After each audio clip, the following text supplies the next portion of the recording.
Hello everyone, welcome back to the channel Economics Made Easy. कल की मेरी class थी चैप्टर 1 मैक्रो इकोनॉमिक्स की इंट्रोडक्शन की। आज उसी का पार्ट 2 है। आई होप वो वीडियो आप सबने देखी होगी, आप सबको पसंद आई होगी और आपने लाइक भी किया होगा और चैनल को सब्सक्राइब भी किया होगा। तो आज मैं उसी की आगे फर्दर, मैंने कल भी बोला था कि हम मैक्रो इकोनॉमिक्स के आगे उसके सिग्निफिकेंसेस और स्कोप को पढ़ाऊंगी मैं नेक्स्ट क्लास में।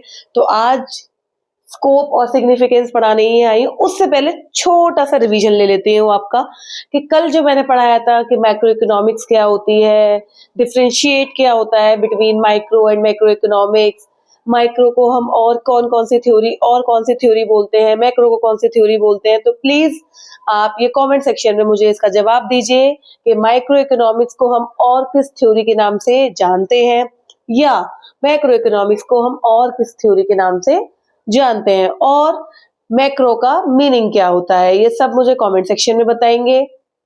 उसके बाद अब हम स्टार्ट करते हैं हमारा चैप्टर 1 इंट्रोडक्शन का पार्ट 2। स्टार्ट करते हैं आज स्कोप ऑफ मैक्रो इकोनॉमिक्स और सिग्निफिकेंस ऑफ मैक्रो इकोनॉमिक्स। आज हमारा ये चैप्टर 1 कंप्लीट हो जाएगा जो कि पार्ट 1 और पार्ट 2 में था। तो स्टार्ट करती हूँ। सबसे पहले हम पढ़ेंगे first is estimation of national income. मैंने आपको कल भी बताया था कि नेशनल इनकम क्यों बोला जाता है, बिकॉज हम पूरे होल की बात करते हैं, पूरे नेशन की इनकम के बारे में हम इसमें पढ़ते हैं, तो इसलिए इसको हम नेशनल इनकम के नाम से बोलते हैं। तो इस मैक्रो इकोनॉमिक्स में हम ये पढ़ेंगे कि हम कैसे नेशनल इनकम को, पूरे नेशन की इनकम को आइडेंटिफाई करते हैं, कैलकुलेट करते हैं। इसके बहुत सारे एग्रीगेट्स होते हैं, बहुत सारे मेथड्स होते हैं, लाइक एक्सपेंडिचर मेथड है, इनकम मेथड है सॉरी गला थोड़ा खराब है इन दिनों। और इसके कितने एग्रीगेट्स हैं, लाइक जीडीपी है, एनएनपी है, बहुत सारी चीजें हैं, वो मैं नेशनल इनकम में आपको इंक्लूड करूंगी। फिलहाल आप यही समझ लीजिए कि जो फर्स्ट स्कोप है वो यही है कि हमें एस्टिमेट करना है हमारी पूरी नेशनल की इनकम का। सेकंड है theory of employment. Theory of employment में ये होता है कि कितने लोगों को एम्प्लॉयमेंट मिल रहा है, कितनों को नहीं मिल रहा है। इसमें अनएम्प्लॉयमेंट भी इंक्लूड किया जाता है। लाइक अनएम्प्लॉयमेंट भी आपने सुना होगा, बेरोजगारी, उसमें भी वो बहुत सारे पार्ट्स का होता है, डिसगाइज अनएम्प्लॉयमेंट, और ऐसे बहुत सारे अनएम्प्लॉयमेंट है जो हम उसमें पढ़ने वाले हैं। तो ये हम पूरे मैक्रो इकोनॉमिक्स में पढ़ते हैं। Second is theory of employment. Third हो गया थ्योरी ऑफ मनी। मनी और बैंकिंग, ये पूरी एक चैप्टर है आपका मैक्रो इकोनॉमिक्स के अंदर। उसमें हम पढ़ेंगे कि कैसे मनी फ्लो होता है हमारी इकोनॉमी के अंदर, बैंक क्या रोल प्ले करती है, आरबीआई का क्या काम है, ये सारी चीजें हम किस में पढ़ेंगे, थ्योरी ऑफ मनी में। नेक्स्ट है theory of general price level. Theory of general price level means इसमें आता है हमारा इन्फ्लेशन और डिफ्लेशन। इन्फ्लेशन मतलब जब हमारी इकोनॉमी में प्राइस लेवल अप हो रहा होता है, जैसे कि मैं अगर आपको एग्जांपल दूं सिल्वर का, आजकल चांदी इतनी ज्यादा ऊपर जा रही है तो एक इन्फ्लेशन आ रहा है। गोल्ड पे भी एक इन्फ्लेशन आ रहा है, तो वो लेवल हम पढ़ेंगे। डिफ्लेशन मींस प्राइस डाउन चला गया, प्राइस लेवल जो है डाउन चला गया। लाइकवाइज मान के चलिए कि किसी भी कमोडिटी का प्राइस एकदम से डाउन आ जाए तो वो डिफ्लेशन में आएगा। तो इन्फ्लेशन और डिफ्लेशन पीरियड ये हम इसमें पढ़ेंगे जनरल प्राइस लेवल में। नेक्स्ट है role of government. Role of government यानी कि हमारे इकोनॉमी के अंदर गवर्नमेंट का क्या रोल है, बजट कैसे सेट किया जाता है। जैसे कि अभी हमारा 1 फरवरी को निर्मला सीतारमन जो हमारी फाइनेंस मिनिस्टर है, उन्होंने हमारा बजट पेश किया है, और आप सब जानते हैं हर साल एक बजट पेश किया जाता है। तो हमारी गवर्नमेंट का क्या रोल है पूरे हमारे इकोनॉमी के अंदर, बजट क्या बनता है, सारी चीजें जो इसमें हम पढ़ेंगे। Next is exchange rate and BOP. BOP means balance of payment.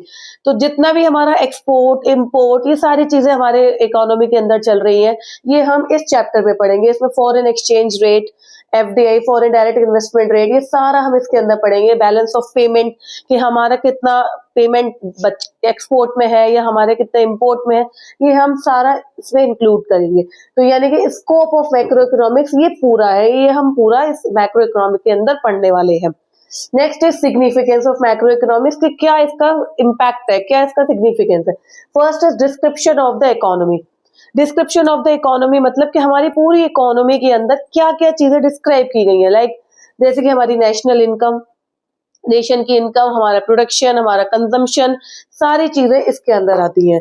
Next is road map of growth and development. Road map एक आपने देखा होगा जैसे बार ग्राफ काइंड ऑफ होता है, ऐसे ही मैप्स बनते हैं।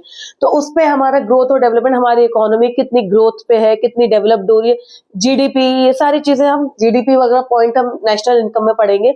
आपको पता होगा कि जीडीपी एक ऐसी पॉइंट है जिससे हमारी इकोनॉमी का ग्रोथ और डेवलपमेंट आइडेंटिफाई किया जाता है। जितनी अच्छी जीडीपी होगी उतना अच्छा ग्रोथ और डेवलपमेंट होगा। तो वो हम इसमें पढ़ेंगे। इकोनॉमिक स्टेबिलिटी, इकोनॉमिक स्टेबिलिटी यानी कि हमारी इकोनॉमी जो है वो कितनी स्टेबल है, कितनी डेवलप्ड है, कितनी स्ट्रॉन्ग है, कितनी पावरफुल है, और इसको हम कैसे पावरफुल और कैसे स्ट्रॉन्ग और कैसे स्टेबल बना सकते हैं, ये हम इसमें पढ़ेंगे। बीओपी स्टेटस यानी कि बैलेंस ऑफ पेमेंट स्टेटस, यानी कि स्टेटस क्या है, यानी कि ऐसा तो नहीं है कि हमारे पास डेब्ट ज्यादा हो, हमारी इकोनॉमी डाउन जा रही हो, हमें कर्जा ज्यादा चुकाना हो, हमारे पास डेबिट ज्यादा हो, बैलेंस कम हो। तो ये सारी चीजें बैलेंस ऑफ पेमेंट स्टेटस में आएंगी। जितना अच्छा हमारा स्टेटस होगा एक्सपोर्ट्स का और इम्पोर्ट का, उतनी अच्छी हमारी इकोनॉमी डेवलप्ड होगी। नेक्स्ट है प्रॉब्लम ऑफ पॉवर्टी। पॉवर्टी आप सब जानते हैं, हमने 11th क्लास में भी पढ़ा है। पॉवर्टी मीन्स गरीबी, बिलो पॉवर्टी लाइन, बीपीएल। आप सब जानते हैं कि जितनी स्ट्रॉन्ग इकोनॉमी होगी उसमें वहां पे पॉवर्टी यानी कि गरीबी बहुत कम होगी, और जितनी वीक इकोनॉमी होगी उसका बीपी जो पॉवर्टी लेवल है या जो बीपीएल है वो ज्यादा होगा। तो प्रॉब्लम ऑफ पॉवर्टी ये भी रिमूव की जाती है। जो बहुत सारी पॉलिसीज आपने देखा होगा जो इसमें आएगा, पॉलिसी फॉर्मुलेशन में गवर्नमेंट बनाती है, सरकार बनाती है गरीब लोगों के लिए। तो ये सारी चीजें इसके अंदर आएंगी। आई होप ये आपको स्कोप और सिग्निफिकेंस समझ में आ गए होंगे। फिर भी मैं आपको सजेस्ट करूंगी कि आप थॉरोली अपनी बुक, जो भी आप बुक प्रेफर कर रहे हैं इकोनॉमिक्स के लिए, उसमें से आप एक बार इसको गो थ्रू करें, रीड करें, और फिर उसके बाद इन टॉपिक्स को दोबारा से पढ़ें और समझें, और उसके बाद अपने लैंग्वेज में इनको लिखें। मैं नहीं कह रही आपसे कि आप उसको टू द पॉइंट लर्न करो। अभी हम इस लेवल पे हैं कि हमें लर्निंग को छोड़ के, हमें रोट लर्निंग को छोड़ के एक समझने वाली लर्निंग को सीखना चाहिए कि हम कैसे अपनी लैंग्वेज में इस पॉइंट को एक्सप्लेन कर सकते हैं। समझ में आया? तो मैं फिर भी बोलूंगी आपको एटलीस्ट बुक लैंग्वेज को पढ़ो कि बुक्स में क्या लिखा है, और उसको कनेक्ट करो अपने लाइफ से, अपने आइडियाज से, अपने व्यूज से, और मेरी वीडियो से जो मैंने आपको समझाया है। तो आपको अच्छे से समझ में आया होगा। कल मिलूंगी नेक्स्ट वीडियो में नेक्स्ट चैप्टर के साथ। तब तक के लिए मुस्कुराते रहिए, हंसते रहिए, अच्छे अच्छे नंबर लाइए और खूब पढ़िए।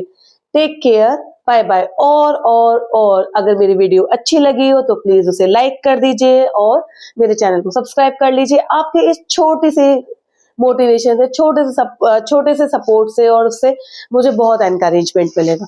Thank you. Till then, bye bye.